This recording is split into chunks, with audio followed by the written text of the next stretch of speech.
I'm Orlando Jones, and I just want you to know that the Moana Nui Podcast will be starting soon. Stay tuned, yo. I'm Veronica Taylor, and from myself and Ash Ketchum, I just want to say, Moana Nui, I choose you!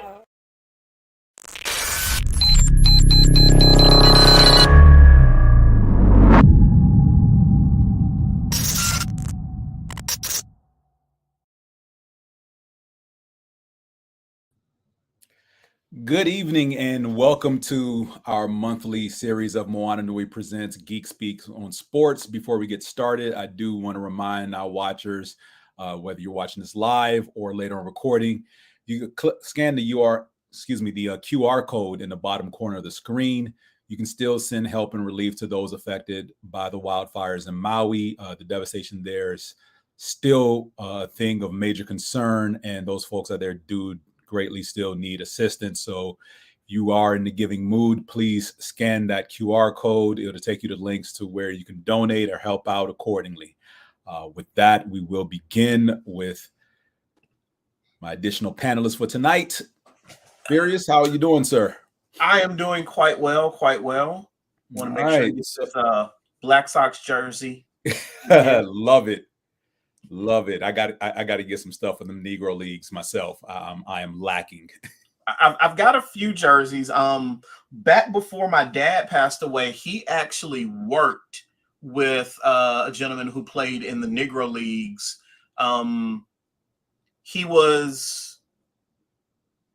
They both worked together at the post office. He was a good number of years older than my father. Right. And I just remember my dad bringing a paper home once, and I got to look at it, and I was like, I recognized that face, but I couldn't think of his name. And I went and I looked him up, and I'm like, my dad worked with somebody from the Negro Leagues. That was pretty cool. And, you know, every so often I try and get me some Negro League jerseys or shirts or whatever. And Baltimore Black Sox, for those who don't know, go look them up. Really good team. Yeah, absolutely. All right. Well, while we're getting settled in here, I'm going to start off with something because you wouldn't think that, considering when we recorded last month, that much would happen. But there have been some major things going on, mostly college-wise. And I'm going to start with this one.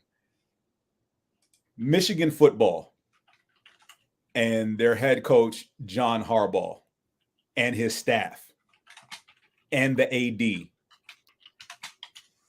To say it is a clusterfluff is an understatement. So let's backtrack. For those who don't know, have been under a rock for this college football season, the first 3 games of the season for Michigan, Harbaugh was suspended due to recruiting violations. And they came to a settlement rather than taking outright punishment. And that settlement was he would not coach the first 3 games of the season. Needless to say, some of those schools that they played in the first 3 games were pretty much warm-up games, 1 AA, if you will, not yet, on the verge of probably being bumped down to Division II. They were not good opponents. So naturally, they beat the crap out of 3 schools that weren't mentioning as far as the national landscape of college football. They go on, they continue to win games. And a couple of weeks ago, it has come out that a now former staffer for Michigan, I say former because depending on what you read, he was either fired or he resigned. Right. So former staffer was paid by someone in the recruiting team for the Michigan football team to go to the sidelines of Michigan's upcoming opponents. Case in point, before Michigan played Michigan State this year, Michigan State had a game against Eastern Michigan. The staffer can be seen clear as day in video. And this is a night game, mind you. So remember that, a night game, not like dusk. No, flat out at night, moon, stars out. He can be seen on the sideline in Eastern Michigan gear, ball cap, Eastern Michigan polo shirt, and dark shades. but the dark shades seem to be a video recording device that was connected to his phone. He was on the Eastern Michigan sideline recording Michigan State signs and signals to prep Michigan for their upcoming game. That is the most glaring and damning evidence, because apparently this has not happened just this season, but also over the course of the previous 2 seasons, 2 various games. The staffer's name, who escapes me right now, the NCAA and the Big Ten are doing investigations. There are receipts that they can pull with this dude's name attached. His name is Connor Stalions. Stalions, yes, thank you. And Mr. Stalions' name is on some purchases for tickets to Michigan's opponents in the Big Ten, their conference opponents. And the dates line up with games they played against other schools a week or 2 before they were going to play Michigan. Yeah. Now,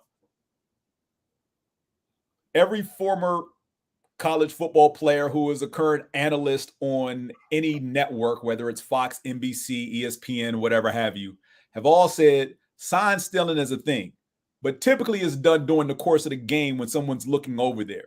Yeah. You don't have a staffer pay somebody to dress up in the school gear of your upcoming opponent weeks in advance to stand on the opponent's sideline to record the team you're going to play in a couple of weeks. No one does that. That's pretty ballsy. It's something. Pretty ballsy.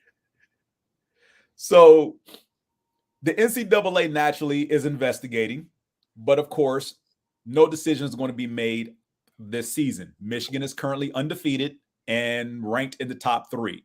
I can't remember what the order is, but I know some combination of Ohio State, University of Georgia, and Michigan. Those are your 1, 2, 3 in some order, because all 3 schools are still currently undefeated at the time of this recording. The other member schools of the Big Ten, and I mean like the long-term Big Ten schools, your Ohio State, Michigan State, Purdue, those ADs and presidents have been pleading with the Big Ten commissioner to make a decision now. Like, don't wait, don't dawdle. Please make a decision before the season is over with, because Michigan should be punished. Yeah, absolutely. They should be. All right. Everyone agrees Michigan should be punished. That news got out 2 weeks ago. This past Saturday, it was reported by Yahoo Sports that the president of Michigan sent a letter to the Big Ten commissioner telling him not to rush to judgment and to wait out the process of the NCAA's investigation per the bylaws of the Big Ten charter. Now, I find it funny that he's telling his immediate commissioner to wait on an NCAA investigation, but we all know why. Let me spell it out for those who are missing something here. Michigan wants the Big Ten to delay their judgment because they know the NCAA is not going to render a judgment in season. No, they just won't. The NCAA doesn't want a further black eye on this season, more so than what Michigan has already done to begin the year. Yeah. Michigan and Ohio State, should they both be undefeated when they play in a couple of weeks, the winner will still be undefeated and go and play for the Big Ten championship and a spot in the NCAA playoff, college football playoff. That's money for both the school and the conference. Yeah. So that's why Michigan doesn't want the Big Ten commissioner to make any decision, because any decision could hinder Michigan's chances of remaining undefeated, getting to the Big Ten championship, and getting a spot in the 4-team playoff. But, you know, if they were to make a decision mid-season within like this week or next week, it might bring a little bit of respectability back to the NCAA as an organization. What I'm sorry, you honestly believe there's respectability in an organization called the NCAA? Again, I said a little bit. Not even. Look, you can cling to hope I'm gonna be the forever pessimist. No. Don't get me wrong. They're a shitty organization. I don't mean to like paint them with rose petals and flowers of other sorts. We know they're not a good organization. I'm just saying, like, you know how you've got those people who they cling to the NCAA as this great organization for whatever reason, and they're like, come on, NCAA, do the right thing, and yada yada yada. It might. Okay. Never mind. You done trying to as I'm saying it out loud, I'm realizing how foolish it is. Because it sounds like you're trying to tell me this turd tastes like ice cream, and I don't believe you because I still see a turd. Yeah.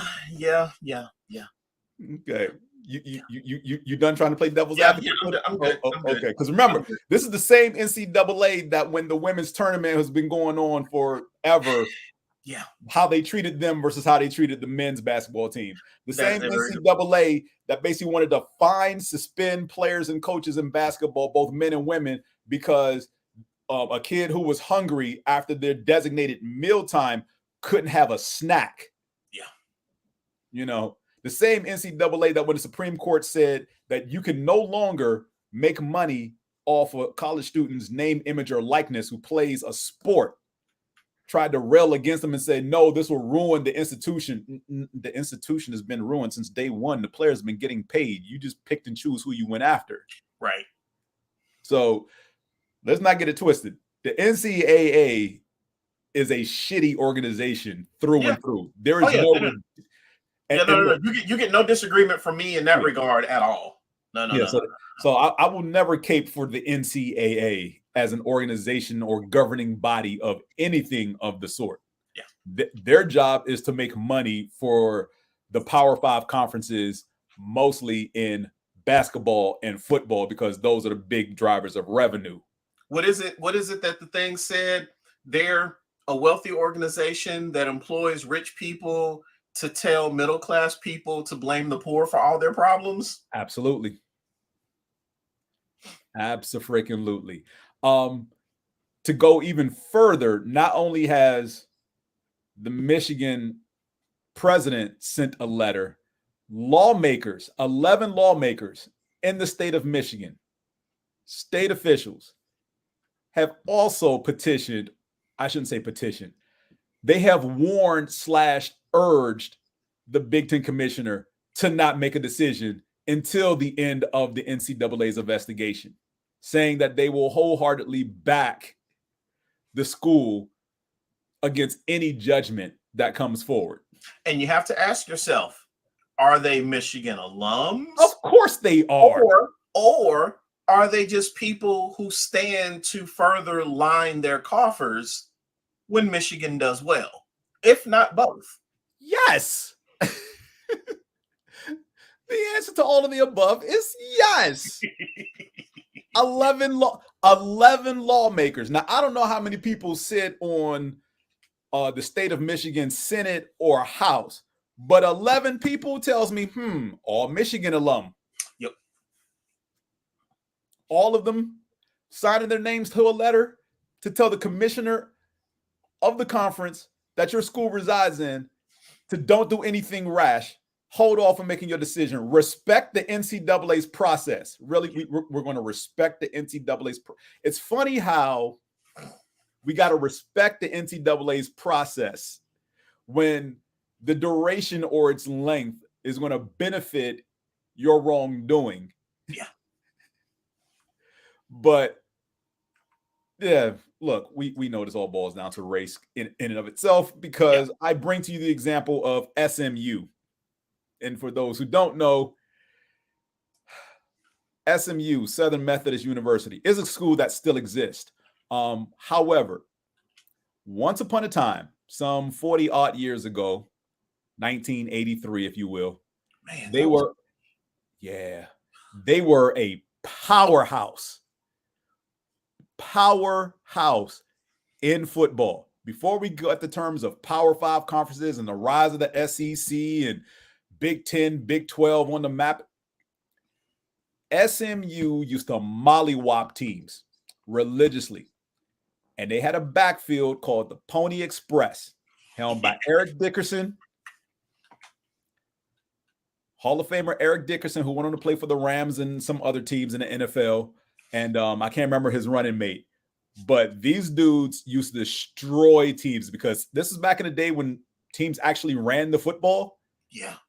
And Eric Dickerson and the other running back who played beside him together would average over 100 yards a game. Yeah. Two backs, 100 yards a game. Now, they didn't, win any national titles or anything like that, but when they beat teams, they beat the brakes off teams. Unfortunately, a number of the players were getting paid under the table. Yeah. Well, that's not unfortunate. What's unfortunate is how the NCAA determined they were going to investigate and make sure they caught them because there were paper trails left. Right. And as much as these transactions back in the day were more so cash than anything else, way back when you made a large withdrawal of money, you got a receipt. Yep. And there was no, I don't need a receipt. You were given a receipt. One was written up and printed, whether you took it or not. As well as a carbon copy. Oh, yes. Carbon paper copy, kids. Ask your parents. And through those carbon copy receipts and those large cash withdrawals, they were able to figure out that boosters for SMU were giving money to the football players on the team for years. And SMU is still the only school that has caught what is known as the death penalty, meaning their football program was shut down for 3 to 5 years. Not just your season wins were vacated. No. Oh, they didn't even vacate wins and losses. They just pretty much said SMU football is no more for the next 3 to 5 years. Oh, no. I'm just saying how now sometimes your penalty will just be your previous season wins will be vacated. Yeah, we'll get to that vacated part in a little bit. But yeah, SMU had no football team, and it destroyed them when they tried to rebuild that program because when you have no team, and mind you, SMU is in Texas. Yeah. Texas is a state that eats, breathes, sleeps, worships at the altar of football. Yeah. Believe me, go back and listen to a previous show with Joy and Qiana. They both grew up in Texas.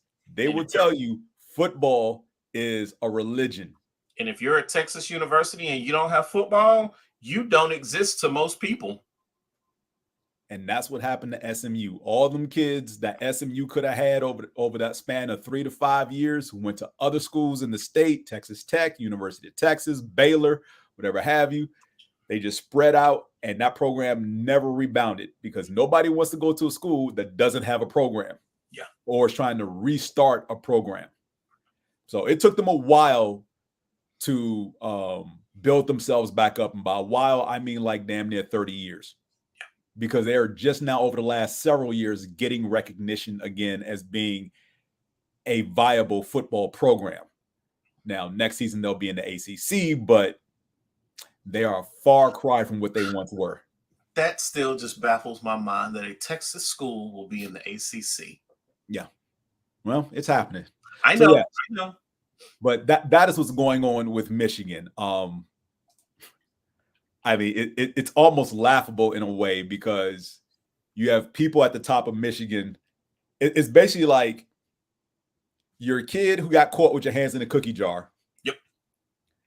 And you have two parents, mom and dad. And one of them is going to give you a stern lecture. The other one is going to whoop your tail. Yeah. And now you're trying to plead for one thing to not happen while the other thing takes its time to develop. Yeah. And considering there are only 3 more games in the season. Yeah. Yeah. Now, what would really be interesting is they delay the decision until after these 3 games have been played. Well, that's what the NCAA is going to do. Well, hold on, hear me out. So they delay the decision until after these 3 games. and they find that they're at fault, and because they would then be 12-0, they'd be in the college playoff. Oh, but this scandal of yours now kicks you out of the college playoff.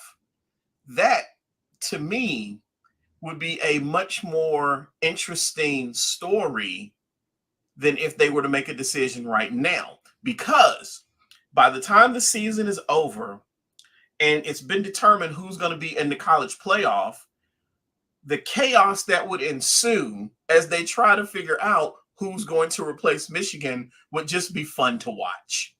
It would be so much fun to watch. I love where your head's at.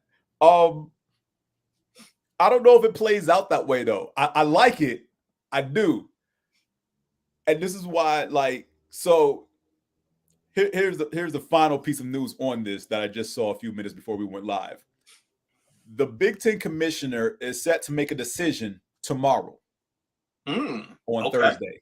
Okay. Now, what that decision is, no one knows. Right.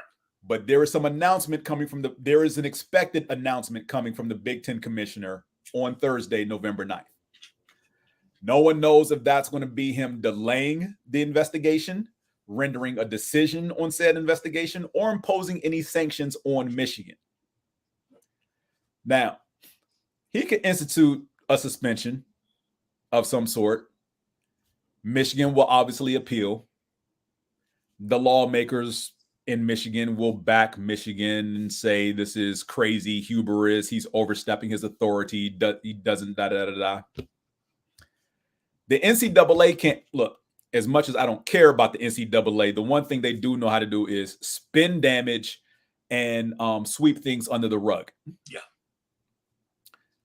The best case scenario for the NCAA, because they are legitimately going to wait until February before they make their decision.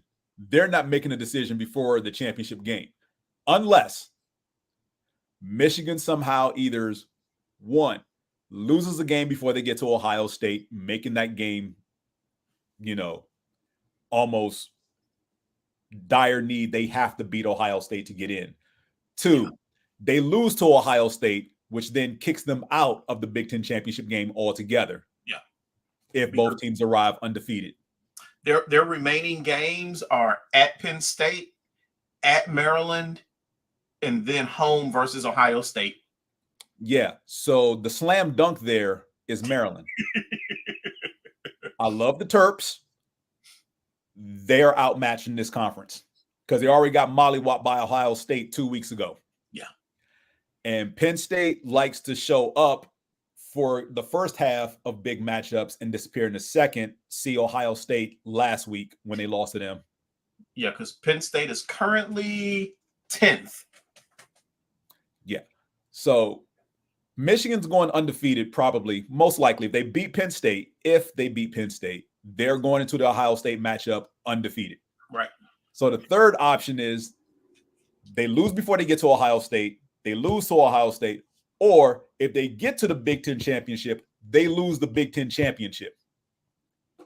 And it doesn't matter if it's by 1 point or 20 points. They lose. Those are the 3 scenarios the NCAA secretly is praying for, because you don't want the specter of an investigation like this hovering over your college football playoff. Because, again, the NCAA likes to drag ass as far as making decisions, but when they make them, they not only are they often baffling, they're head scratching. Yeah. As far as how do they arrive at this decision, whether positive or negative. So when the final results come out, that's the last thing the NCAA wants. So I guarantee somebody in that decision-making office, as far as punishment with the NCAA, is praying and hoping Michigan loses over the next 4 weeks. Yeah. Because like you said, Penn State, Maryland, Ohio State, and if they make it, Big Ten championship. Right. Those are the next 4 weeks. They need to lose one of those 4 games. And the only guaranteed win is Maryland. Yeah. Because if they run the table, this is going to be the biggest story. It's not going to be, oh, let's talk about how all 4 teams got here. Let's talk about how great these semifinal matchups are going to be. Nope. Let's talk about the powerhouse teams that made it, the rep from the SEC and the Big 12 and whoever else made it or whatever like that. Or if a conference has somehow sends 2 teams. No, it's going to be Michigan and the scandal. Yep. And then people will begin to, if they have not done this already, but scrutinize every other win that they've had this season. Oh, no. They're already being scrutinized. Now, the kicker is for some of the schools that this staffer has been on the side, has been still, recording signs of, Michigan didn't need it considering the scores of some of these games. Yeah. Like, I've got their entire schedule up. What was the score? When they played Michigan State, what was the score? The Michigan State score was 49-0. Okay, so you think stealing signs helped in any way in that game? The most amount of points anybody has scored this season against Michigan is Purdue, and they put up 13. Oh, wow. I'm sorry. What was the final score of that game? 41-13. Okay, so you think sign stealing helped in that game? Oh, okay. So yeah, it's like that's the thing. You're cakewalking the conf or not. Well, no, I'm sorry. Let me. No, they are. You're cakewalking your schedule. Yeah. Why? I mean, it's like if I was to play my younger cousins in Tecmo Bowl, but I broke their controller and handed it to them. I don't need to break their controller to beat them. But that's basically what Michigan is doing. It's like, hey, let's play this 2-player game, but I'm gonna take the control knob off the left side of your controller, so all you can do is mash buttons. You can't move around. Nope. Why? That's completely unnecessary. You're going to mollywop these teams to begin with. Because these scores are just laughable. Like, yeah. Laughable is probably the best word. Yeah, and the least amount of points that Michigan put up in any of these games was the first game versus Eastern Carolina. They only put up 30. Oh, wow. They only put up 30. I'm pretty sure that score is what, 33 or 30-0? 30-3. Okay, so yeah. So you've got this entire scandal going on. You might get your school kicked out of the playoff. No, they ain't going to get kicked out of the playoff. The coaches are going to be, because this is on the coaches' watch, Harbaugh might get suspended again. And you didn't need to do it. That part. You didn't need to do it. And my thing is, again, I always say, I don't advocate people doing wrong things. But if you're going to do wrong things, be a little intelligent about it, which, don't get me wrong, they kind of were this time. They had him in the opposing team's colors or, gear so that he would kind of blend in. But my thing is this. Why would you pick somebody from the staff to do it? Go get, somebody not really associated with the school, because then you've got a little bit of plausible deniability. And they've done that too. Hence the receipts of the tickets that Stallions purchased, because sometimes he bought random Joe Schmoes tickets to those games to do that as well. Gotcha. But see, again, it never should have been anybody associated. See, now you're trying to make sense out of something very stupid that didn't need to be done in the first place. You're right. Again, because I don't know. Maybe it's the engineer in me. I'm always trying to figure out, all right, here's the quote unquote problem. What's the proper solution to the problem? And no, this isn't one of those scenarios. This is why I'm glad I'm not an engineer, because it's not in me to try to figure everything out. I'm more like, well, you did this shit. Let's see how fucked up it turns out. Now I'm gonna sit back and watch. Might have some popcorn. Right. Because this is why I'm a mathematician. I gave you the numbers. Yeah. Your execution was flawed. Yeah. And again, as an agent of chaos, I would like to see this play out in the worst possible way. Hey, well, sticking college football, Colorado may not make a bowl game. Ooh, boy. It was all fun and games when the season started when they were 3-0. They're currently 4-5. And over the last 3 weeks, they lost 2 games they had no business losing. Excuse me, 4 weeks. They lost 2 games they had no business losing. They will never live down that game against Stanford, in which they were up at home in Colorado at night in cold, because it was cold that night. Cold enough to see some players' breath. At night. Stanford, for those geographically deficient, is in California. The whole state stayed warm at least 9 months out the year. Right. So Stanford was supposedly at the disadvantage. Colorado was up 29-0. And apparently the team and the coaches never came out at the halftime because they lost 45-42 in double overtime. 2 weeks after that, they had a game against UCLA. They lost 14-9. And I'm trying to figure out how you can't score more than 14 points to beat UCLA, because UCLA ain't good. I don't care what the record says. They ain't good. They're probably about as bad as Colorado is. Now, granted, Colorado has some phenomenal skill players. Yeah. Let me state that again. Colorado has some phenomenal skill players. That means they have a quarterback, they have wide receivers, they have talent on defense at secondary, and maybe some budding stars at the linebacker unit. Here's the problem. Their offensive and defensive lines, and I'm going to be very nice about the defense. The defensive line is subpar. That's the best I can say about the defensive line. They are subpar. Yeah. They have flashes of brilliance where they can take over a series or two, and that's about it. Yeah. But overall, they are subpar on the defensive line. Their offensive line is non-existent. It might as well be single-ply toilet paper. James. Oh, don't take my word for it. Go back and listen to the press conferences from the last 3 losses. Oh, no. I know. Deion Sanders. No. Oh, no. I know. It's where he has finally acknowledged how shitty his offensive line is. He has basically thrown them under the bus. The game they just lost this past week, he flat out said, it's a problem. We got to fix it. And the best way to fix it is to get all new offensive linemen. So here's the thing. I forget at what point in the schedule Deion made this statement, but he said something to the effect of, we're not a playoff. No. Okay. I'm trying to remember. Okay. I'm not going to remember the quote, but he essentially said, we're about 6 to 8 dogs away from a national title run. Mm-hmm. And I'm like, 6 to 8 dogs. That's by the time you get those additional 6 to 8, everybody's gonna be gone.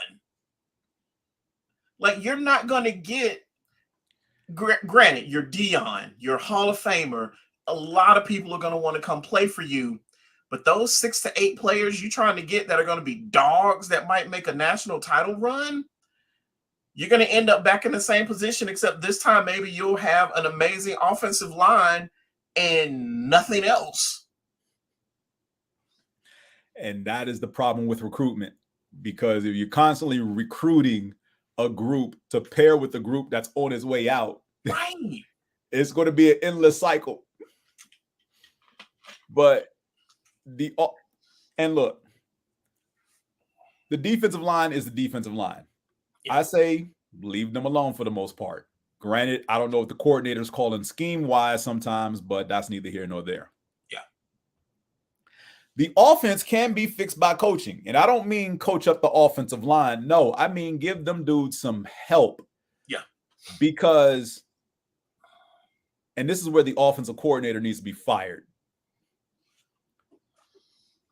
Help me out here, Fierce, because you've watched enough football, and I've basically consumed football since I was 5. You've got offensive line. Yep. You got quarterback. Yep. You got wide receiver. aren't there running backs and tight ends out there too? On paper, sure. Okay.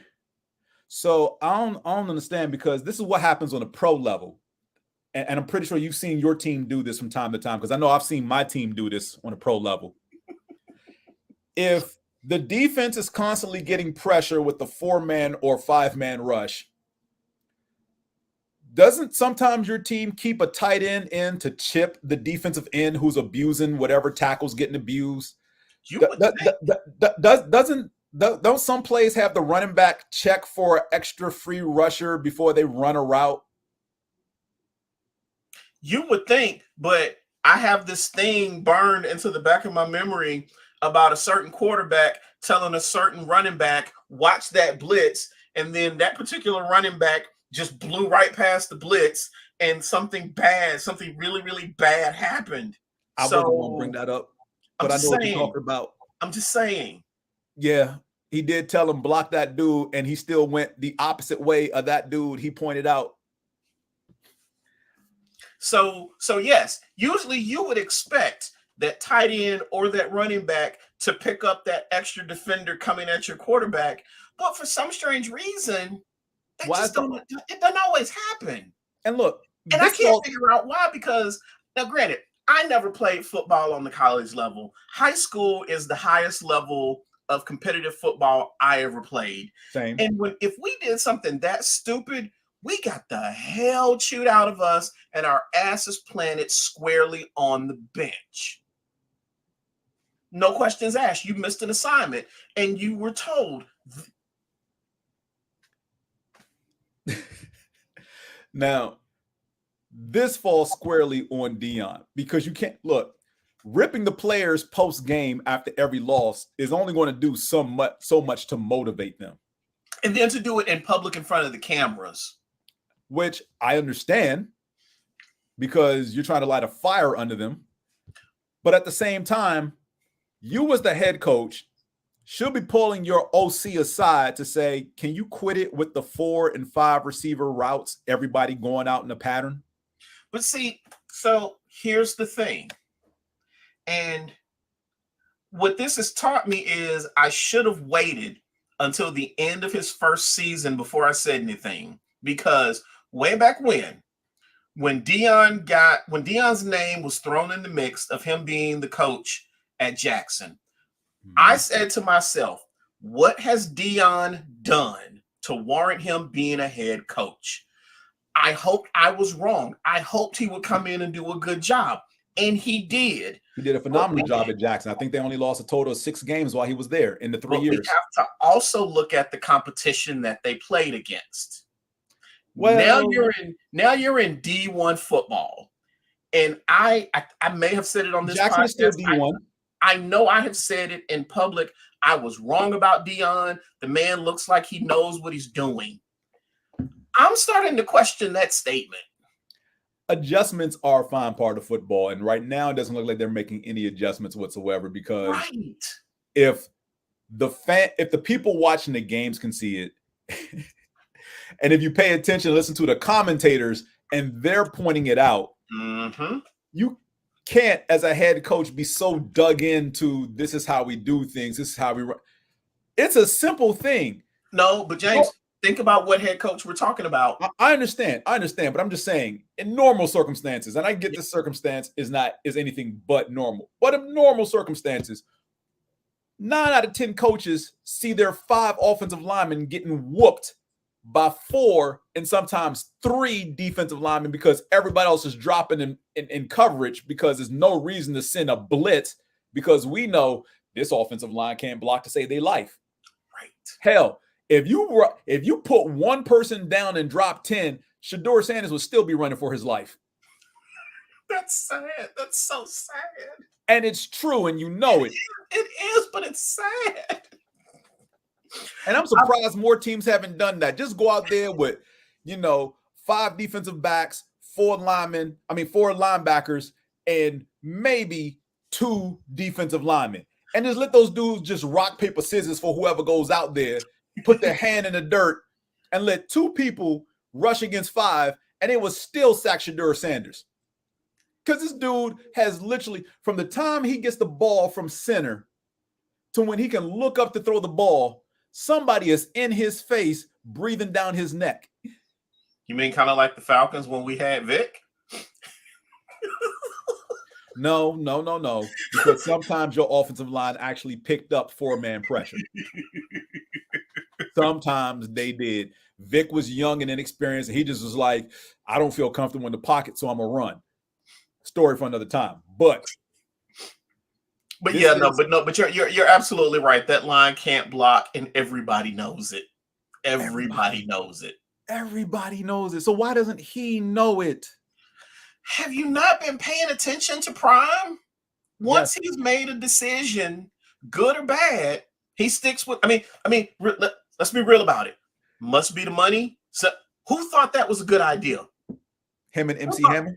Who thought that was? You forgot Hammer was in that video? Was Hammer in the video? Well, no, Hammer wasn't in that video. It was the other one. I'm thinking of the other video. Hammer did help produce that song, though. Did he? Wait a minute. Did he really? Yeah, he really did. Okay, see, that part I didn't know. Hammer helped produce that song. Okay, that part I didn't. But again, every time I see somebody post a link to that video, I was like, oh, don't get me wrong. I love the song, but it's so bad. It's just bad. It never should have been made. So again, what's the worst song? That or What's Up With You? I don't know that I've ever heard What's Up With You. Eddie Murphy, Michael Jackson? Yeah, no, I've never heard that. Oh my gosh, you were in for a treat. Go look that up after the show. Because when Eddie Murphy made Party All the Time. No, not Party. No, I'm sorry. No. Yeah, him and Rick James. My Girl Likes to Party All the Time. Yeah, that's him. No, wait, no. Put Your Mouth on Me. And what's the name of that other song, Party All the Time? Yes, it was Party All the Time. My girl likes to party all the time. Yeah, that's Eddie Murphy and Rick James. Yeah, neither one of those songs should have been made. Yeah, go find the one with him and Michael Jackson. No. Yes. No. Oh, yes. No. Yes. No, sir. I'm surprised you missed that in the 90s. No. We were in high school when it came out. I don't need to hear. No. Yes, you do. No. But again, the thing that I have seen about Prime, paying attention to his social media and the reality show that they had for, what was it, a couple seasons, I think their reality show was on. Once he's got his mind made up that a decision is the right decision to make, I don't care what amount of sway somebody comes in with, he is sticking to that bad decision. Yeah. And we've seen it. So to me, it's no surprise that he's sticking with these bad coaching decisions. Again, to me, this is one of those things where a more experienced Power 5 coach would make a different decision. Oh, and they have every single game. They realize there's no need to blitz. Drop 7. Yeah. Oh, wait. 2 people got through? Okay, now we're going out there with 3 defensive linemen and an extra DB because we really don't want none of these receivers to go off. Yeah. Oh, and that's something else. I don't think I've heard Dion ask anybody, do you believe, in a very long time. Oh, it hasn't been since Colorado State. So I'm just kind of like, do you not believe? Because you're not asking other people if they believe anymore. Do you not believe? Because again, as somebody who stays in his seat at the game until the clock rings 0-0, like I did this past Sunday at the Falcons game. You need a hug? No, I don't. Okay. So we'll talk about that later. But no, I don't need a hug. But again, I know what it's like to make a decision and stick with it. And yeah, I don't. So again, I said Colorado is currently 4-5. They have 3 games left, one of which there is no way on God's green earth they're going to win. Arizona or Utah? Utah. They are not going to beat Utah. So they have to win next week against Arizona, which is a home game. And their final 2 games are on the road at Washington State and at Utah. Right. They need to win Washington State and Arizona to be bowl eligible because you only need 6 wins. Now, had they actually held on and beat Stanford and then won the following week against UCLA, they'd be bowl eligible right now, and everything else would just be icing on the cake. Don't let the Oregon State score fool you. They scored 2 touchdowns in the final 5 minutes. Oregon State mollywopped them. That's misleading. I saw that. I saw the second. So I had a slightly skewed perspective of that game because I only saw the second half. I missed the first half. I wasn't able to watch the first half. I saw the second half. So my perception of that game was slightly skewed until I saw the highlights and got the rundown post game. Yeah, let me give you a rundown of the first half for Colorado. Shedeur Sanders sack. Shedeur Sanders throwing the ball away. Shedeur Sanders throwing the ball away. Shedeur Sanders sack. Shedeur throwing the ball away. Shedeur sack. Shedeur chase down throwing the ball away. Oh, look, a running play that gets 5 yards. Shedeur throwing the ball away. And basically after every third thing I just said, insert the word punt. Man. Because that was the first half. But you know what? Maybe this is a lesson that Prime and Colorado have to learn. That's fair. Maybe this is a lesson that they have to learn. But and again, as because you know me, I try not to make decisions about players and coaches based on only a single season, because you got to have time to learn and develop. Mm-hmm. So maybe this season is a lesson that they needed to learn because they were so used to the success that they had. And I hate to say this, and I'm sorry for any of the people who are fans of teams in those other conferences, but that's JV. Now you're playing big boy football. It's also like making that adjustment from college to the NFL. Now you're playing big boy football, and it's gonna be different. And so maybe this is a lesson they needed to learn. What hurts about this is that all those idiot talking heads at the beginning of the season that said this won't work are looking like geniuses, and they're thumping their chests with their blatantly prejudicial and borderline racist rhetoric. So as far as his ability to coach. Right. So, and it's like, I need you to, and you're making it, what hurts is that it's not working and you're not doing the simple, easy things because this is fixable. Yes. This year, just by helping your offensive line with tight ends and running backs. That's it. Mm-hmm. That's a simple fix. Now, if 7 can't block 4, then there's really a problem. Yeah. Because I get it. Sometimes 5 struggles to block 4. Happens in the NFL too. Yeah. But if 6 and 7 have a problem blocking 4, yeah. That's not just the players, that's the coaching. And that's the other thing is, and you haven't even tried 6 or 7, but go ahead. What do we know about his coaching staff? See, that right there tells me supposedly they're former NFL players or play callers, personnel people who have coached at the NFL level on this staff. Supposedly.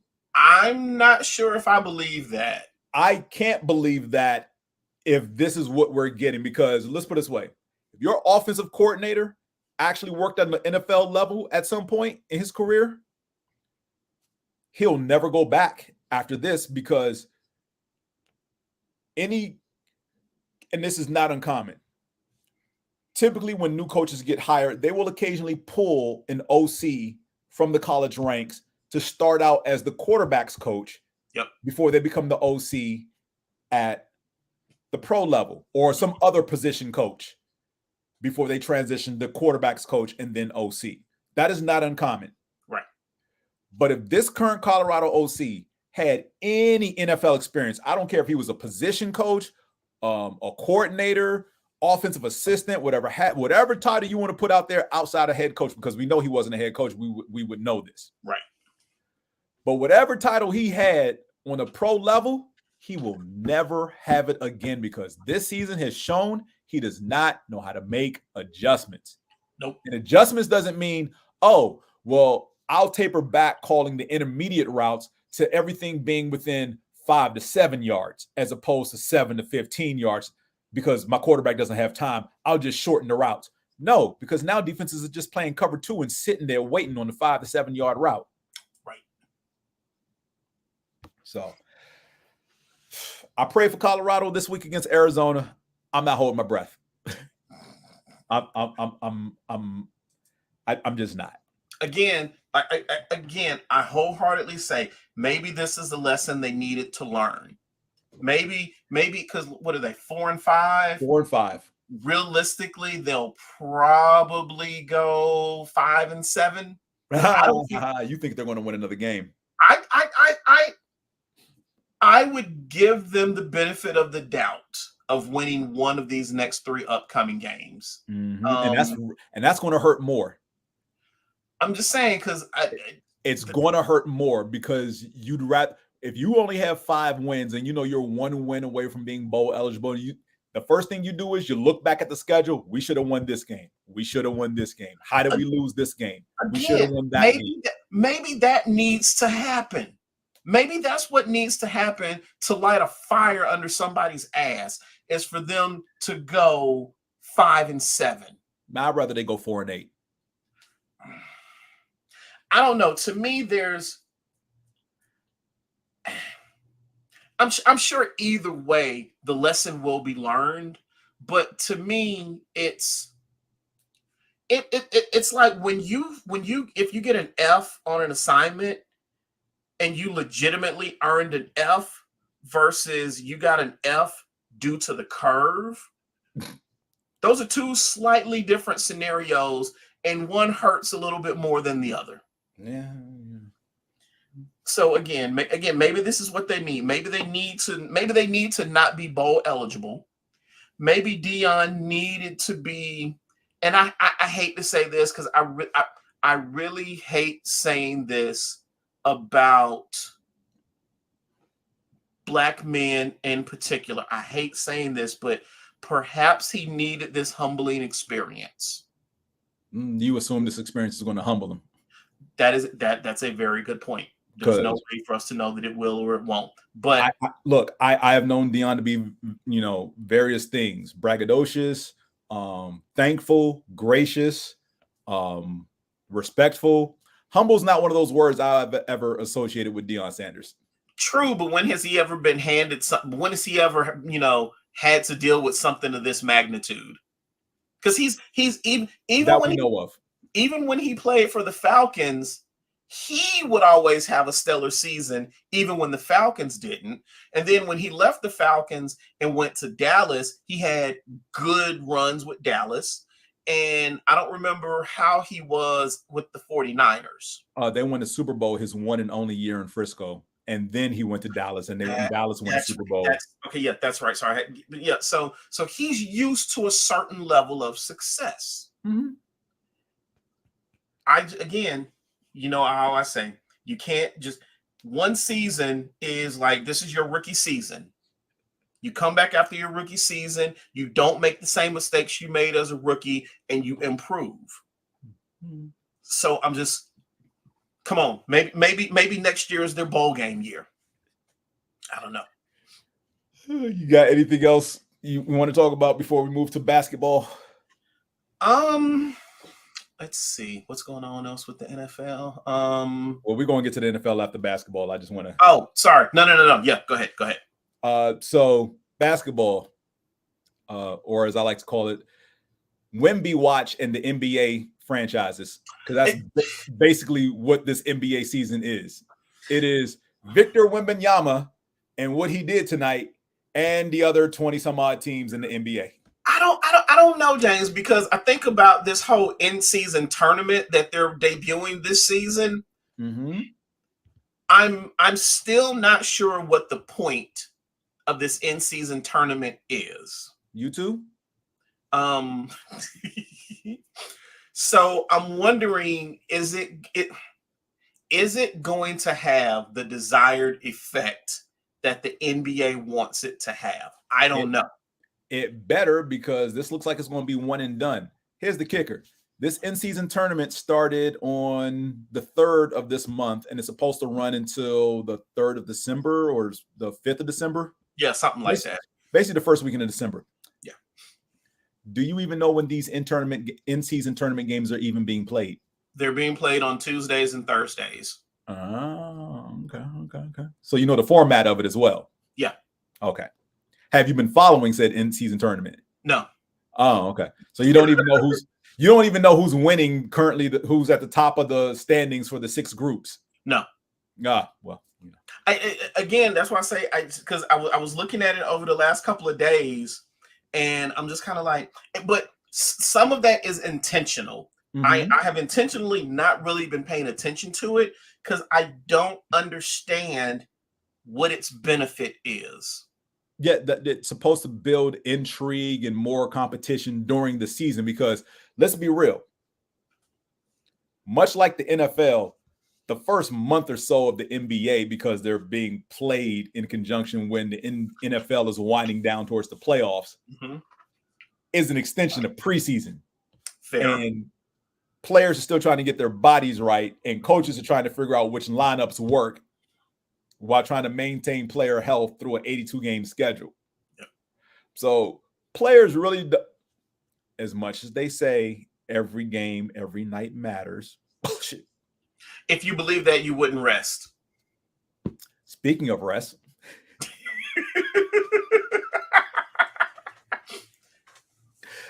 several big-name players are actually resting tonight. Yeah. And over the next couple of games. Yeah. Not for injury, just because of rest.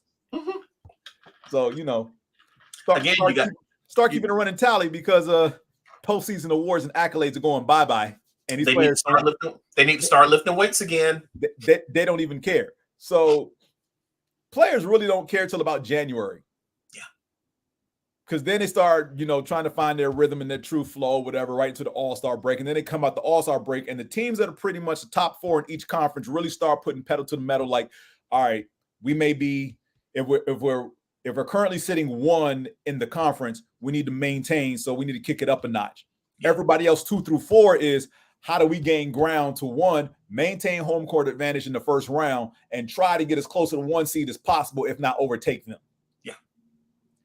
But again, that don't start till January. Ain't nobody thinking about that right now. And you got an in-season tournament happening in the 2 months of the season that don't mean squat to players really right now.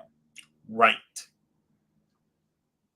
And you want to, and look, I will give media outlets like ESPN and TNT their just due because they are trying to make these games a big deal.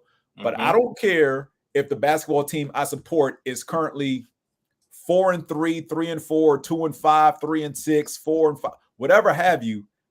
If they're hovering around 500 right now and the season just started, so what? Hit me in February and December. If they're 10 games under 500, problem. January and February, excuse me. If in January and February they're 10 games under 500, then yeah, problem. I'm going to be worried. Yeah. If they're supposed to be contending for a title and they're barely 500, problem. Fair. But right now, where no one's played 10 games yet and they're making a big deal, the Lakers are 3-4. Oh my gosh. So what?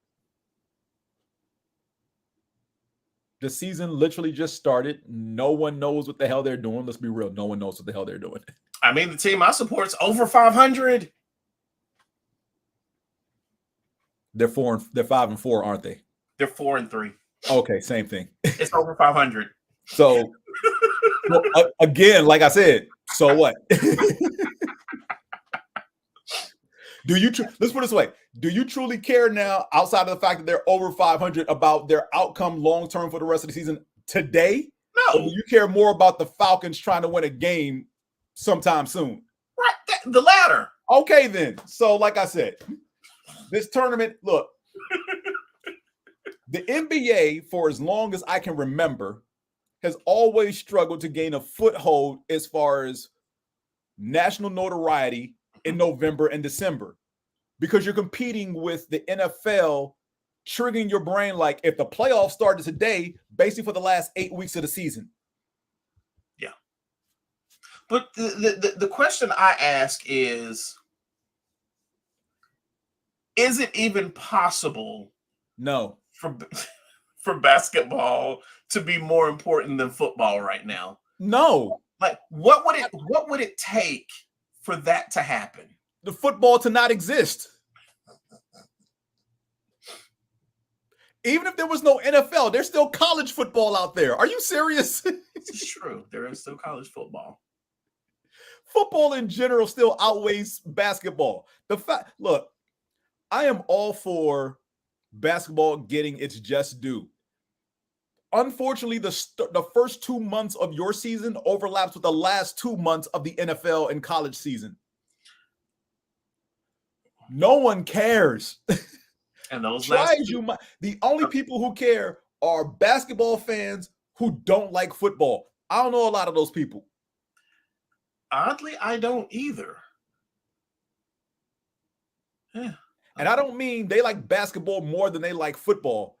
I mean flat out, I like basketball. I hate football. I don't watch football. I only watch basketball. I may know one person, maybe one, who's like that. I don't know anybody like that. Exactly. Nobody. Exactly. Unless you and I both know that same one person. Probably. Well, possible. We'll talk later. Okay. NCAA basketball has gotten underway as well. And men and women.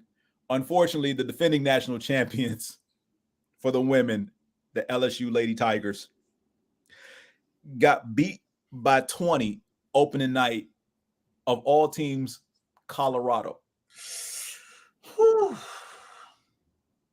It was ugly. It wasn't cute. Getting beat by 20 is never cute. There was no hand wave, put a ring on it. Nothing like that.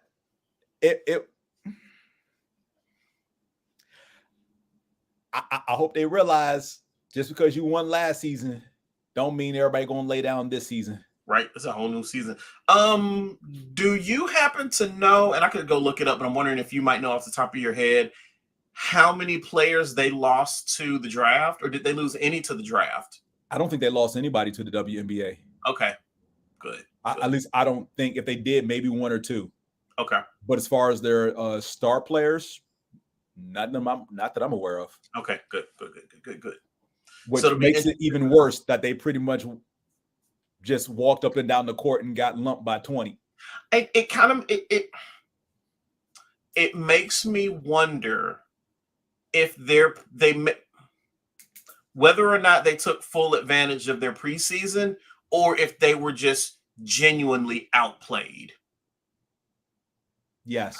I didn't see the game, so I don't know. Oh, I saw a little bit of the game. It was ugly. So they were just genuinely outplayed? Oh, yes. Okay. Oh, yes. It was a bunch of, this ain't what y'all looked like last year. Where y'all do this at? But then again, they now have a target on their back. Again, last year, the only team they lost to was South Carolina, who's in their conference. And South Carolina was perfect in the regular season and in the conference tournament. Gotcha. Yeah. And only lost to the runner-up Iowa in the national semifinals. A team I still feel like they should have beat, because I was looking forward to Carolina LSU as a championship game, not Iowa. Right. So, yeah, I was really looking forward to an undefeated South Carolina versus an LSU team who only lost to South Carolina. So I can understand that. Yeah. So for them to come out, win a championship last year, and then lay an egg to open the season, again, like I said, much like the pros, same thing with college, men and women. It's early. This is where a lot of upsets are going to happen. Yeah. Because a lot of tournament teams, both men and women, will pretty much look at their first game of the season, be much, yeah, we can just show up. And this is what happens when that's all you do. Look, I really don't want to bring this up, but Kentucky, University of Kentucky, blue blood powerhouse program in basketball. Everyone knows well the history, because it's been lauded in the national media.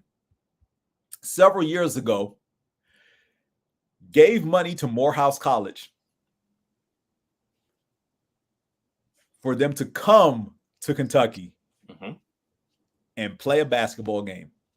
Scheduled game on the first or second game of the season, because again, in college, you don't do preseason. You pretty much do your whatever your team's color is versus white team. So for Kentucky, it would be the blue-white game because those are their colors. And I didn't realize they did that with basketball the same way they did with football. They do. As far as paying the team to come up. I didn't know. Oh yes. Because it's like, yeah, we want to play your school, put them on the schedule. We'll give you X amount of money because you're going to come here to us. It's the same way Alabama has that little podunk school in the state of Alabama nobody's ever heard of, and that you realize is actually D1, and they come in. That's Alabama's preseason game, even though it's game number 1 of the season. And it's like, well, damn, they beat this school 56-0. Well, yeah, because them dudes ain't good enough to play in the Power 5 conference. So yeah, Kentucky invited Morehouse out there, and yeah, we ain't even had 30 points at halftime. Ooh, what was the final score? I don't remember. I stopped watching. Here's the kicker. The game was on, at the time, this is what they called it. The game was on ESPN 3. For those who don't know what that means, ESPN 3 means web only. You have to log in. You have to basically have an ESPN account, go into ESPN's website, because it was only broadcast to ESPN's website. That was ESPN 3. Even though ESPNU did exist then. And yeah, think about the ugliest basketball game you've ever looked. The Washington Generals never got beat by the Harlem Globetrotters as bad as Kentucky beat Morehouse that night. And I was happy too. When was this? Oh, it was about 6 or 7 years ago. Oh, okay. Never mind. No, this wasn't recent. This is a long. I was sitting here trying to find the score because I was like, oh no, I'm gonna find the score. But if it was that long ago, I don't care. No, because I made posts about it on Facebook the night it was going on. People were like, why are you bringing this game up? Y'all getting waxed. But it's as bad as you think it is. Oh, wait a second. I didn't know you could do whatever you're doing, cease and desist. So NFL stuff. Because I'm sitting up here playing with the URL. I know you are. Cease and desist. Stop it. I don't want to know what the final score was. I didn't know then. I don't want to know now. I know we got our asses kicked.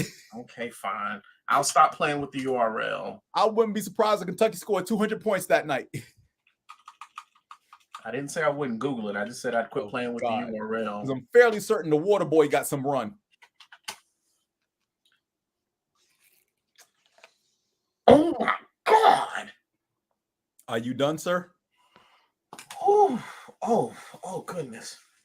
Are you done? Are you done? Are you done? Oh, I'm so sorry, James.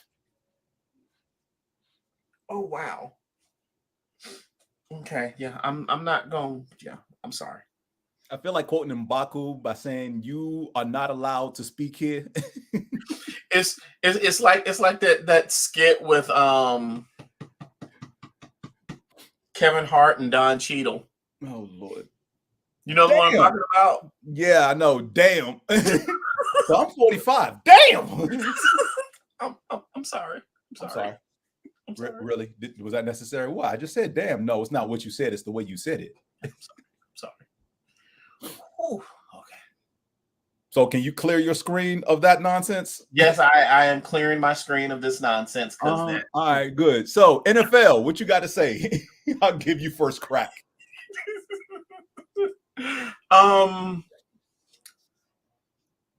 We're at the midpoint of the season, so my Atlanta Falcons lost a game to a team who put in the backup to the backup and had never taken a snap, didn't know the playbook, However, that's not true.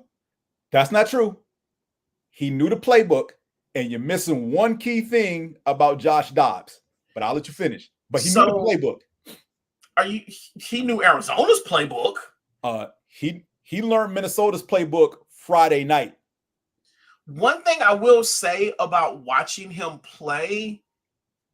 Now, granted, the only thing I knew about him is I'd heard that he had just come to Minnesota from Arizona, if I'm not mistaken, via the trade on Tuesday. But like as far as his performance, I didn't really know anything about him. But watching him play, dude can ball. Dude can ball. He can flat out play. Because I looked at the way he extended some of those plays with his legs. And like there was one where he ripped us for, I don't know, somewhere between maybe 25 to 30 yards because every receiver was covered. And he just said, fuck it, I got to run. And the 4th and 7. Huh? The 4th and 7 at the end of the game where he ran for 22. Yeah. That was soul crushing. Yeah. It was soul crushing, but as somebody who just loves football, even I have to recognize dude can just play. And I don't know how good or how bad Minnesota is this season. I think they're going to do fairly well with him at the quarterback position. Yeah, they should be fine. At least for the amount of games that he's got left to play. Yeah, especially when Justin Jefferson comes back. Yeah, which do we know when he comes back? We don't. Oh, okay. It may be this week. It may be next week. Not sure. Dude, because that hit looked real bad. Now, granted, obviously it was bad because they had to take him out of the game. But, you know, I've seen hits that look real bad and they take you out of the game. Further evaluation, it ends up not being as bad. It just looked real bad at the time. Which hit? When Minnesota lost their backup before Dobbs came in. Oh, yeah. Okay, yeah. That looked really bad. Yeah, because his head bounced off the turf. Yeah. So they erred on the side of caution. Was like, yeah, you ain't coming back in. Yeah. So just depending on how many games Dobbs plays, I think Minnesota's going to do well with him at the quarterback position. Dobbs is a starter for the rest of the season. The only reason that rookie started versus Atlanta is because he was literally the only person who they felt could run the offense because he was the last quarterback left. I don't think they came into the season with 3 quarterbacks. I think it was Kirk Cousins and this rookie. Gotcha. And there were other quarterbacks they were thinking about bringing back who had played for Minnesota before, but it's like, why bring somebody who's been sitting on the couch when we can just make a trade for a guy who's been playing and just have him bone up on the playbook? Joshua Dobbs is a bona fide, real-life rocket scientist. Word? Yes. Nice. This is not a lie. He has a PhD in something that pretty much qualifies him to work at NASA. Matter of fact, NASA actually tweeted and called him the Pastronaut. I forgot because he just recently got his PhD before the season started. He finished his doctorate before the season started. He has a PhD. Wow. Yes. He is a rocket scientist. So again, when you said he didn't know the playbook, no. He looked at that playbook on Friday and he knew pretty much every damn thing in that playbook. Now, the jokes everyone's been making is how many playbooks he's had to learn over the last 2 seasons because he's been with like 5 teams now. Over the last, yeah. He's been on 5 teams over the last 2 to 3 seasons. So what you're telling me is there's a very slim to nil chance he might end up in a Falcons jersey at some point. No chance in hell is more like it. Just crush my dreams, why don't you? I mean, do you want me to look? Do you want me to tell you shit is sugar, or do you want me to tell you the truth? I know shit is shit. Come on, see, now I got to find this. But yes, Josh Dobbs is a bona fide rocket scientist.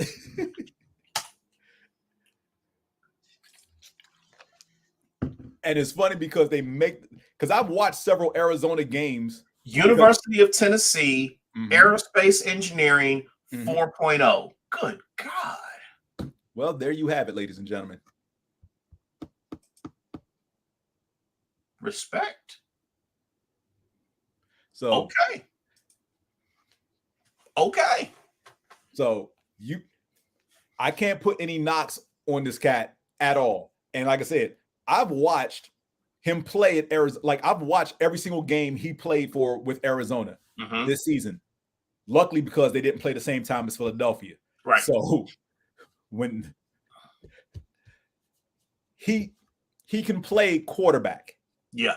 The problem is the school he went to, who came out when he came out, that was highly touted for no good reason whatsoever. Who were the big names that came out the year he came into the league? Don't even know because I can't because here's the thing. He's bounced around from NFL to CFL to XFL, UFL, USFL, back to NFL. So he came out in 2017, round 4, pick 135. Who were the first round quarterbacks that year? Isn't that roughly around the same pick that Brady was? No, Brady was 7th round pick. 7th? Okay. 7th round, 199.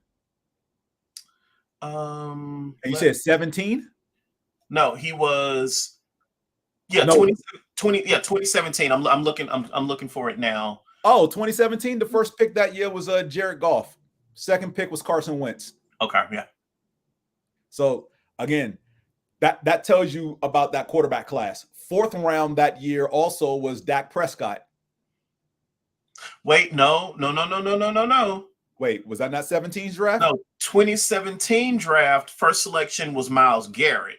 Ah, my bad. Then I'm a year off. Yeah, that was Garrett who went to Cleveland. And as this is saying, Mr. Irrelevant, Chad Kelly, who went to the Broncos. Yeah, he ain't play. So who were the quarterbacks in the first round in 2017 then? Hold on, let me see. I'm trying to find the picks for that year. Okay, here we go. The quarterbacks that year were, let's see if this will tell me and show me. Nope, that's only telling. No, I don't want to. Hold on, I got it. Oh, yeah. Okay, 2017. I remember this one. Number 2 overall to the Chicago Bears was Mitchell Trubisky. I remember. Okay, yeah, I remember because I'm sitting there going, really? Yeah, over future 2-time Super Bowl MVP, 2-time league MVP, Kansas City Chiefs, number 10, Patrick Mahomes. Yeah. Houston Texans, Deshaun Watson. Because everyone was questioning why the Bears moving up from 3 to 2. And then they draft Mitchell Trubisky, who nobody had on their radar because the general consensus that year were the best quarterbacks coming out. Well, the best quarterback in the draft class was Deshaun Watson because of how highly touted he was at Clemson, having played the national championship 2 years in a row against Alabama, which everybody called the most pro defense he's ever faced in college. And he was still the best player on the field in both games, splitting, winning one, losing one. And yet somehow he was still only the 12th player drafted that year. Looking at this list, I still can't get over Mahomes being 10th. Yeah, he was 10th. Man. I think those are the only other first round quarterbacks. Yeah, those are only quarterbacks in the first round. Mitchell Trubisky, Patrick Mahomes, Deshaun Watson. Those are your first round quarterbacks. Wow. Yeah. And Dobbs was 4th round. That's right. That's the year we drafted Takk McKinley. Mm. And where is he now?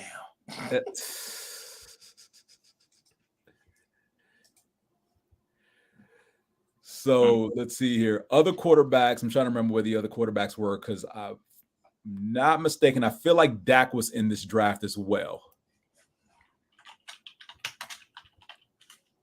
Dak Prescott.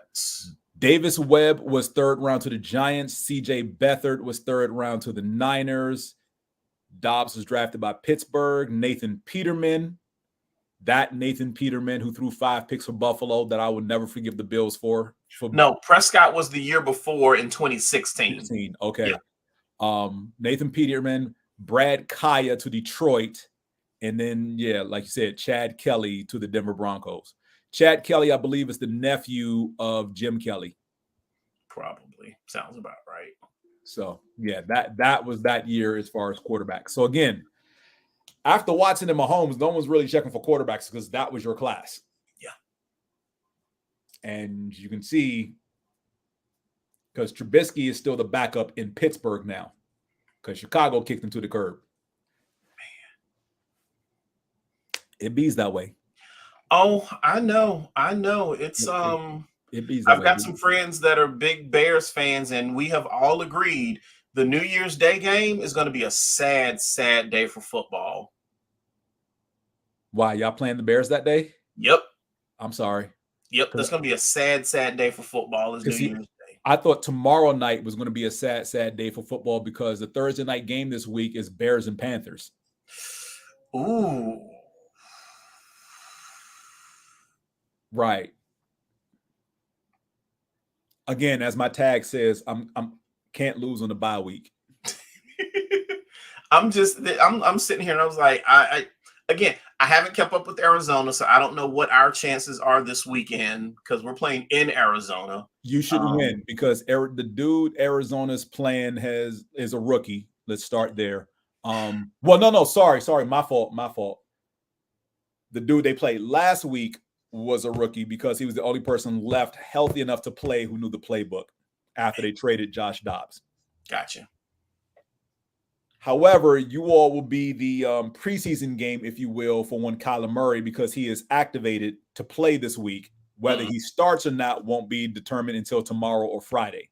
Gotcha. But he has been elevated to the main roster, and he is eligible to play on Sunday.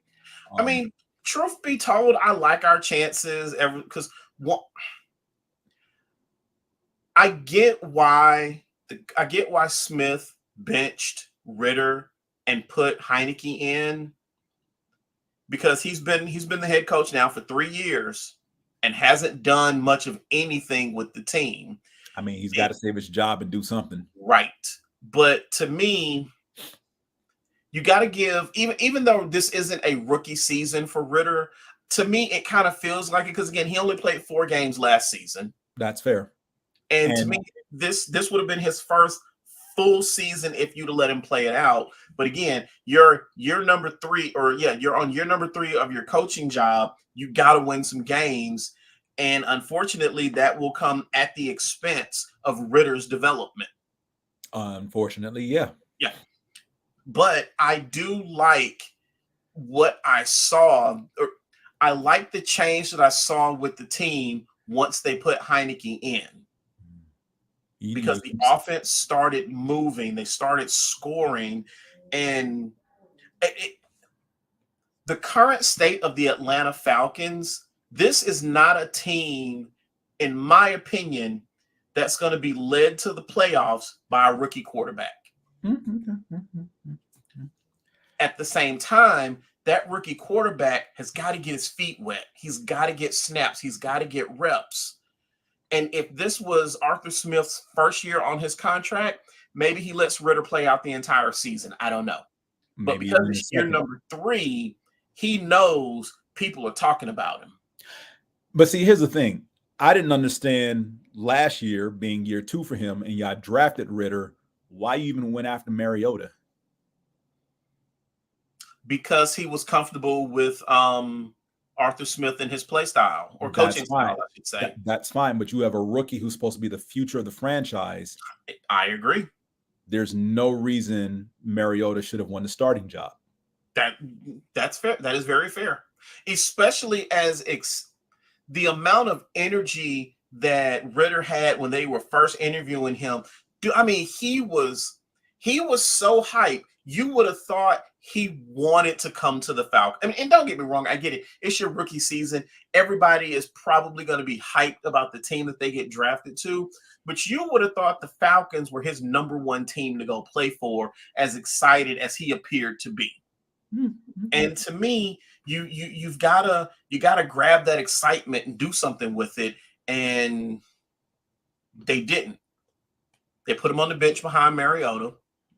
They gave him the last 4 games of the season. This season, he got, what was it? He got about 6 games, 6 or 7 games, and then he gets benched. He's got to get his feet wet at some point. And look, I understand. Like you said, year 3 of your coach's contract. He's trying not to get fired. The division is going to be winnable all year because it doesn't seem like between you, the Bucks, and the Saints, anybody really wants to win that division. Nope. Because the Panthers are just there. Didn't they finally win a game 2 weeks ago against the Texans? And the Texans this past Sunday had a phenomenal performance by CJ Stroud, who threw for 570 and 5 touchdowns and no interceptions. I like how unassuming that kid is. Stroud?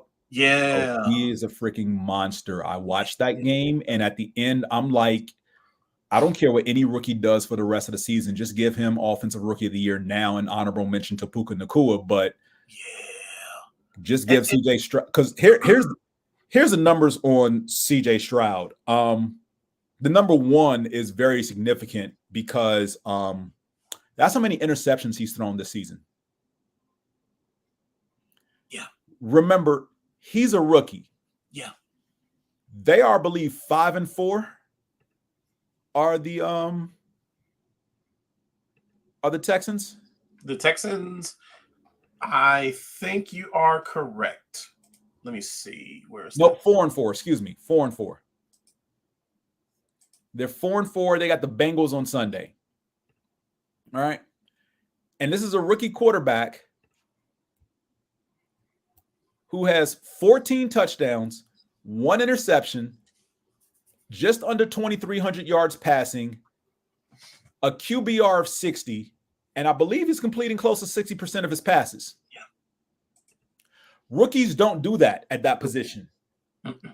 At this stage of the season, if your team is 4-4 with a rookie quarterback, you're happy, obviously. Right.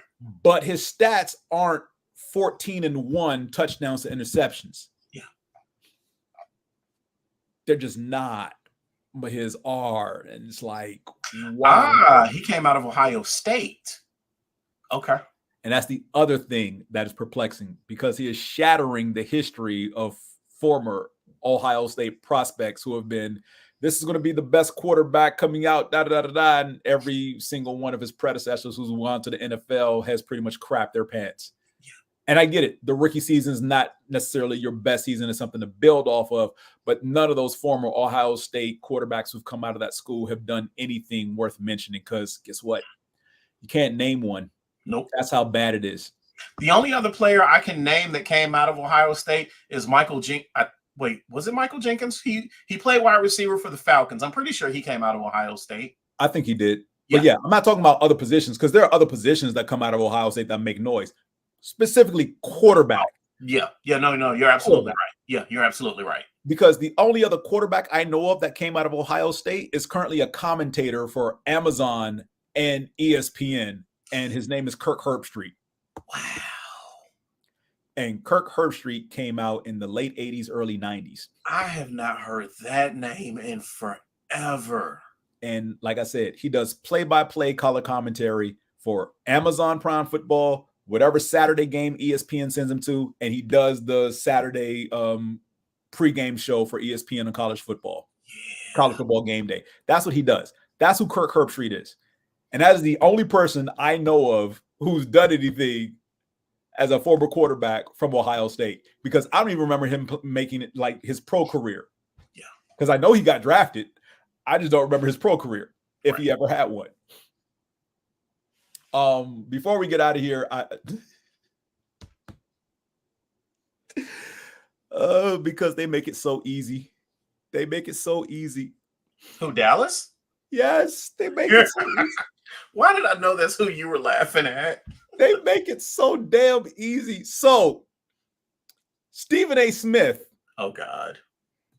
Because one of the few redeeming things that I actually like about this dude is the way he trolls Dallas after every loss. Yeah. Was actually at the game on Sunday in Philadelphia. Oh. So you know how Stephen A. normally posts a video of him laughing when Dallas loses on Twitter. Yeah. He didn't post the video this time. The Philadelphia Eagles social media page posted the video because he was in a skybox. And whoever's in charge of the social media, it was a young lady. She had her phone, and you can find this video on both Twitter and Instagram. And it pans from her lovely face over to Stephen A. Smith's smug face. And then he just starts laughing. Oh, my goodness. Because I was looking for the video myself. Because I'm like, oh, they lost. Let me calm down because I didn't like the way the game transpired. Granted, my team won. The fourth quarter was a clusterfuck. And I'm like, now that I'm calm, my nerves are settled, and I can stop cursing my team for almost giving this game away. Let's see what Stephen A. Smith has to say. And that's what popped up. It's almost, look, I know the phones are listening, but as soon as I went to IG, that was the first video that popped up. I don't even necessarily know if it's because the phone is listening or if it's just your fan knowing your disdain for Dallas. Let's call it both. But the reason I bring up Dallas is because last month we talked about Micah Parsons pretty much trying to blast the media for their what he deemed their unfair criticism of Dallas and Dak Prescott, their quarterback, for when they lose. But teams like Frisco and Philly don't get the same bashing, if you will, when they lose. Again, your fan base makes it easy to do this. And then the fact that you're America's team. Forget that you're America's team. The week before the Dallas game, the players were running their mouths. So you allow the fan base to puff their chests out. And we saw how that game went against Frisco. And then this week, Dak Prescott is talking mad cash during the week. And granted, Dak played a phenomenal game up until it counted most. First 3 quarters, he was balling actually not even the first 3 quarters. The first half, he was balling his butt off. The third quarter, they were non-existent. And the fourth quarter, you made just enough plays to keep it interesting, except when the team needed you most. Now, granted, you didn't fumble and you didn't throw an interception, but you had poor clock management. The final sequence of plays when they had 1st and goal from the 6 was false start, sack, fake spike, throw it out the end zone, delay a game, and pass short of the goal line. Damn. In that order. And mind you, they went from 1st and goal from the 6 to 3rd and goal from the 26. Okay. Right. So that's a combination of both the head coach and the quarterback. So Micah Parsons, you being a member of this team and who your fan base is, did you happen to watch the Twitter videos I sent of the Cowboy fan? Yeah. For those who haven't seen it, you get a chance, go on Twitter, probably go on YouTube. I'm pretty sure I saw it circulating on Facebook because quite a few people that I'm friends with are also Eagles fans. And one of them actually posted the entire video from beginning to end. I broke it up into 2 parts because that's how I found it. There's a brother who was, I guess, in a bar with his lady friend. I don't know if his girlfriend, wife, or, whatever. And she's recording him. Apparently, after the game, he ran out the bar up the street crying. Not hyperbole. This dude was legitimately crying. In his Dallas Cowboys, what looked like a starter jacket with star in the back and everything. And a t-shirt underneath that I can only assume said beat the Eagles or the Eagles suck something, but I know it said Eagles underneath, and it was a cowboy stomping a bird.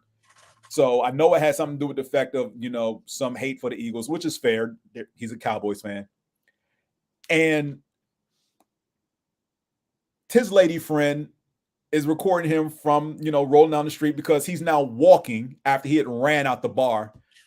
Babe, wait, so she's following him and recording him crying. Wow. Babe, when you get in the car, what are you doing? What's wrong with you? What? They probably ain't going to let us come back in that bar tomorrow. I don't care, man. I can't believe they lost. We should have won that game. Was his lady friend an Eagles fan? She probably don't even care about football the way he do. I'm like, because I'm like, why are you posting this? I don't know. All I know is And look, whether you a Cowboys fan or not, this shit was funny. Yeah. It just was. It just and that fan base makes it this way because no one talks about their team more loudly than they do. I mean, or Alabama on the pro level. Let's okay, yeah. On the pro level. And look, I get it. There are members of my fan base who are straight trash. I'm not going to deny that. Last week when we played Washington, in Washington, there were Eagle fans beating up Washington fans in the stands. This is not an exaggeration. This video is on IG and Twitter. Wow. I don't know how said fight got started, but these two Washington fans were getting beat up by like 6 Eagle fans. Damn. And then a third Washington fan came over to his defense and promptly got the crap kicked out of him too. So again, my fan base ain't perfect. There's some trash people in my fan base, but I'm not one of those people that thumps his chest out. I stay quiet and humble as much as possible and just say, fly, Eagles, fly, and just keep it pushing. As one of my coworkers who's another Eagles fan says, you can't be a real Eagle fan unless you're complaining after a win. And yes, after the last 2 wins, I have a lot of complaints because it was ugly as hell. Hence why my tag is can't lose on the bye week. I'd like to get two wins in a row. Can I get 2 wins in a row? Again, which is why I'm not even talking about my team. This is about Dallas and their fan base and why they catch the shit they do. Actually, now that I say that, the last time we had 2 wins in a row was week 1 and week 2. Well, look, it was this year. Also noteworthy, we have twice had 2 losses in a row this season. Okay, so baby steps. Oh my God. Just keep your current quarterback off of Twitter with his political interests. Yeah, well, after you told me that makes it real hard for me to root for him. I know. I'm not going to get into it. It's not worth it. That's why I'm just like, you know what? Now that I know that Benjamin put Ritter back in, let the head coach get fired. He needs to go. But yeah, this week. Dude, speaking of no. Hold on. What? Go ahead. It's 1 minute and 40-something seconds left in the game, right? Okay.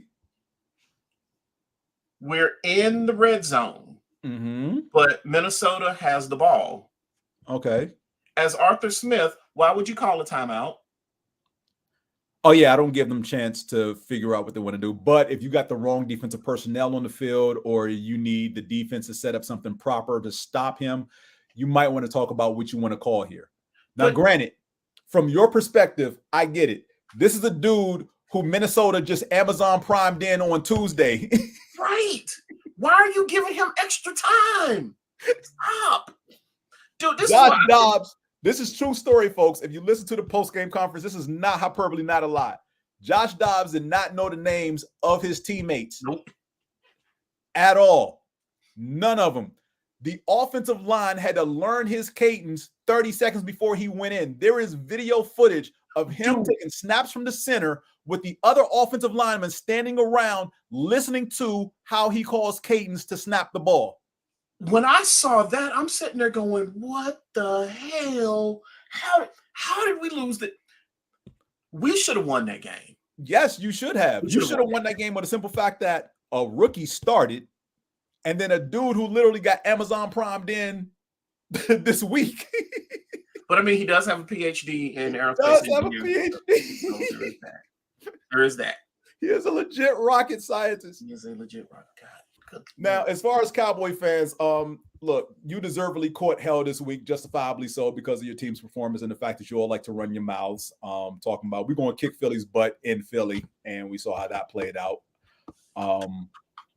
The only thing I will say is that you play the Giants this week, and their quarterback's name, I kid you not, this is I'm not making this up. His last name is DeVito. Is he related to Danny? No. His name is Tommy DeVito. The backup will be Matt Barkley. because Daniel Jones tore his ACL last week. He is out for the season when they played the Raiders.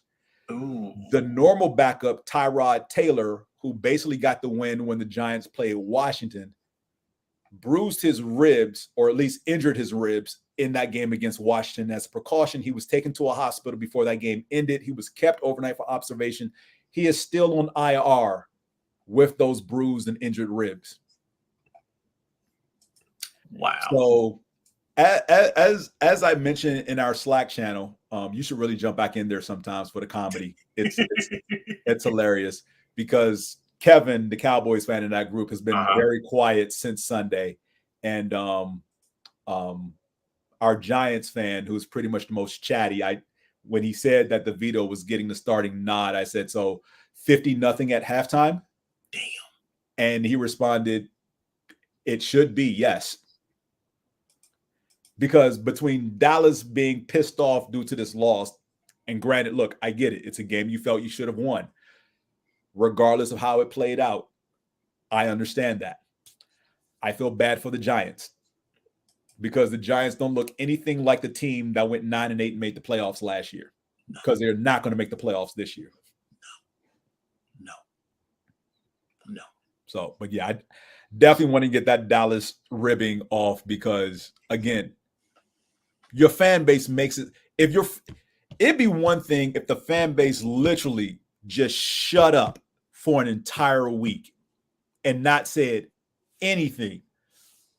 But every time there's a big game, I don't think they know how to do that. We them boys, we gonna kick so-and-so's butt. And the 2 times y'all done that this year, you lost. One, you got your butt kicked on, and the other one, you look like you didn't even know what football was or how it was supposed to be executed in the final 10 seconds. Wow. I mean, you really didn't. Because, again, to go from 1st and goal at the 6, mind you, Philadelphia committed 4 penalties to get you from 1st and 10 from the 25 with 47 seconds left to 1st and goal at the 6 with like 28 seconds left. Yeah. 4 penalties to get you from that point, from your own 25 to the Eagles 6. And you basically, Philly was just like, we don't want this game. Here, take it. Take it. Here, it's yours. Take it. It's free. Here's a W. Take it. That's a lot of ground to cover in that short amount of time. Again, penalties. I know. I'm just saying, that's a lot of ground to cover. Because pass interference got him to the 50. Yep. Roughing the passer got him to the 11 after a 10-yard, because 10-yard completion, yep. And then roughing the passer another 15 yards. So you got 25 yards, and then half the distance to the goal on the offsides. Got you to the 6. And then you go delay a game, 1st and goal from the 11. Sack, 2nd and goal from the 21. And then instead of spiking the ball so you can have time to run 2 plays on 3rd and 4th down, you take 2nd down and you chuck it into the back of the end zone and waste literally 15 seconds. Poor clock management. And then you get delayed game, which backs you up to the 26. So now you have no chance of getting that ball into the end zone based on the way any competent defense will play coverage. Man. So again, Dallas fans, you do this to yourselves. You do this to yourselves. And don't get me wrong. I know maybe one Dallas football fan who doesn't talk much. And I went to her birthday party last Saturday. And her family was giving me the business.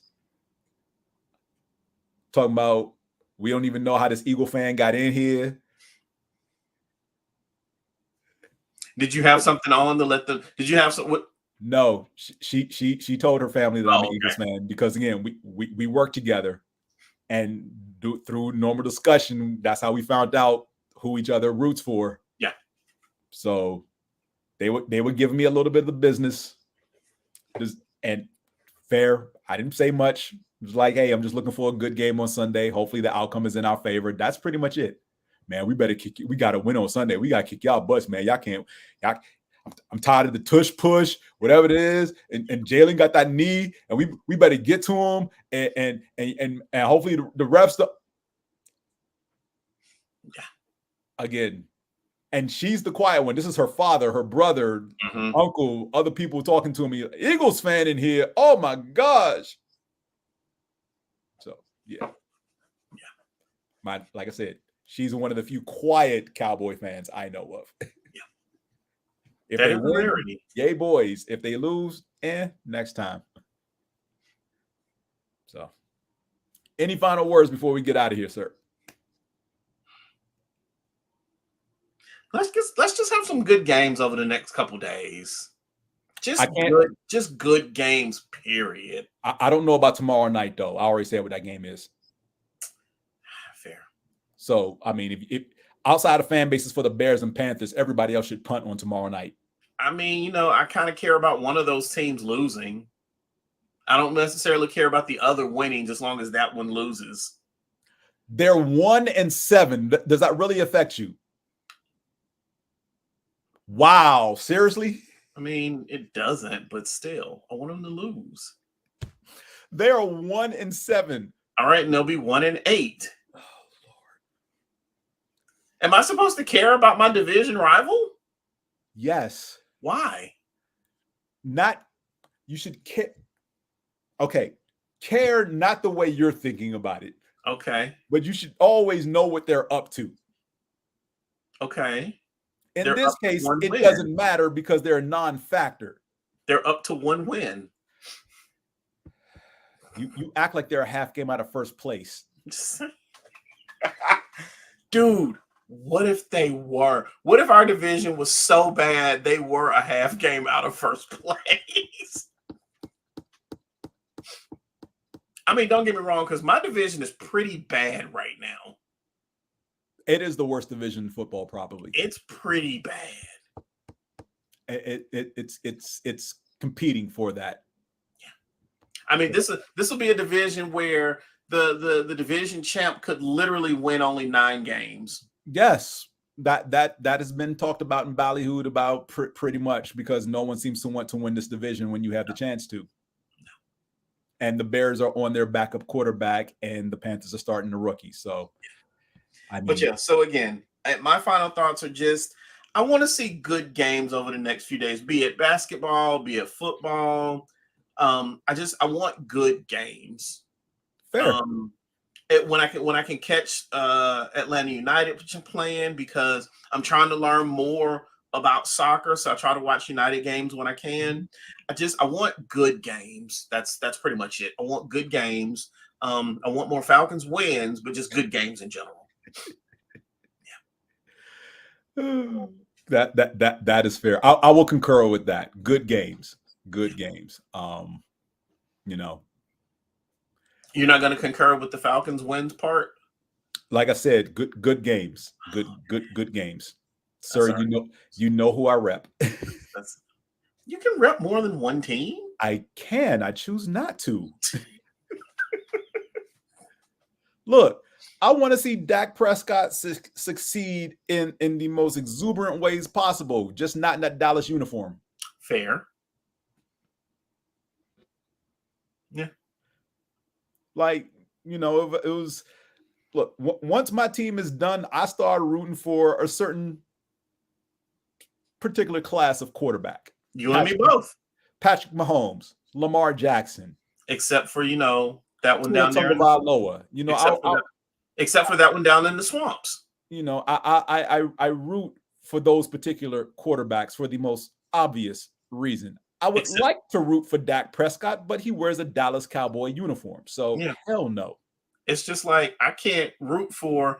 I don't even know if Jameis Winston is still the starting quarterback for the Aints. No, he's the backup for the Saints because Derek Carr is the starter. Okay. And even when Derek Carr got injured, they still didn't let Jameis Winston start. And to me, it's real interesting because I remember people going, "Oh yeah, man, this is gonna be Jameis' season." I was like, "Oh, is that what y'all are thinking?" Okay. And everybody clowned me and said he was gonna take the Saints and win the division. I'm like, "Oh, is that what you think?" He would have if Derek Carr didn't go there. Oh, but what happened? Derek Carr went there. Okay. So, like I told everybody, is that what y'all think is gonna happen? Watch. Just watch. Oh man, Yeah. now that you got your Saints dig in, the show is complete. Qiana will have words for you next time, I'm sure. That's fine. Okay. She won't be the first Saints fan that's got in my face. She won't be the last. And I'm only sorry that Candaysee couldn't jump in at some point because I really didn't want to talk to her about her Bills, but we'll see what they do over the next 4 weeks. Yeah.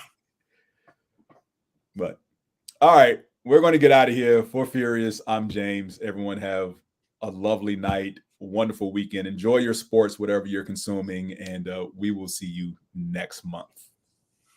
Wakanda forever.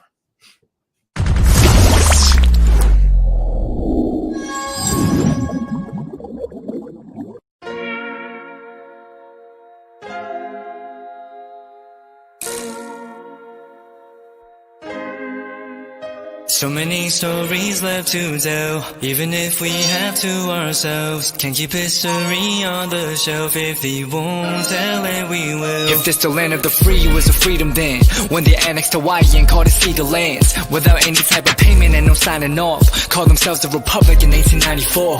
1.2 million acres overtaken from the native Hawaiians. When they resisted, the West retaliated in violence and erasure. The Hawaiian language is banned as part of colonialism's plan to expand, yeah. Stuck between a rock and a hard place. Multiple bombings of Kaho'olawe. As a part of their ongoing war with Asia, used it as a place for target practice.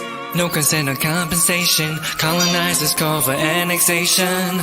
No work out for all the locals. School will never let you know. So many stories left to tell, even if we have to ourselves. Can keep history on the shelf. If we won't tell it, we will. Too many stories left to tell, even if we have to ourselves. Can keep history on the shelf. If we won't tell it, we will. We will. So if we put Hawaii into perspective, well, Black and Asian history is interconnected. Considering the fight with the Pacific, then of course, versus Asia, they was treated as a middleman for war, but didn't let the Western colorism run its course, cause dark skin was a sign of dignity to core. The land was taken in the name of capitalism, when prior to it was an actual kingdom. Clap back at the system. Stuck between a rock and a hard place. Multiple bombings of Kaho'olawe. As a part of their ongoing war with Asia, used it as a place for target practice.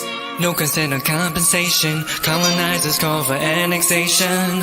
No work out for all the locals. School will never let you know. So many stories left to tell, even if we have to ourselves. Can keep history on the shelf. If we won't tell it, we will. Too many stories left to tell, even if we have to ourselves. Can keep history on the shelf. If we won't tell it, we will. So many stories left to tell, even if we have to ourselves. Can keep history on the shelf. If we won't tell it, we will. Too many stories left to tell, even if we have to ourselves. Can keep history on the shelf. If we won't tell it, we will.